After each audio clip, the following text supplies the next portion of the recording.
তো টান দিয়েছি, বদিউল পিছন থেকে চিৎকার করে উঠছে, আলমগীর এই সুযোগ টাইনে নে টাইনে নে। তো কারণ এখানে কত নাটক করেছি তার হিসাব বলা যাবে না, বহু নাটক। সামনে বসেছিলেন সব আমাদের মুরব্বীরা, ইনক্লুডিং মাই ফাদার। আর পেছনে এই মঞ্চ,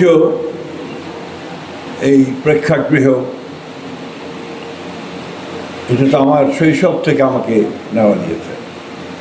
খুব বিব্রতকর অবস্থায় একবার পড়েছিলাম, সে কথা একটু বলে নিতে চাই। আমরা একটা ফিঙ্গারপ্রিন্ট নামে একটা নাটক করছি, আমাদের ডিরেক্টর হচ্ছেন ফণীন্দ্রভূষণ পালিত, ফণী পালিত। তো চরিত্রটা আমার ছিল, আমি একজন ডিটেকটিভ। আপনার লং কোট পরা, মাথায় হ্যাট, সারাক্ষণ আপনার সিগারেট টানি।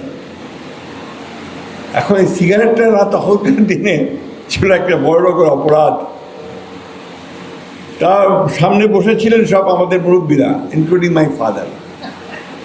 আর পেছনের দিকে আমার বন্ধুরা, বদিউল ভীষণ দুষ্ট ছিল।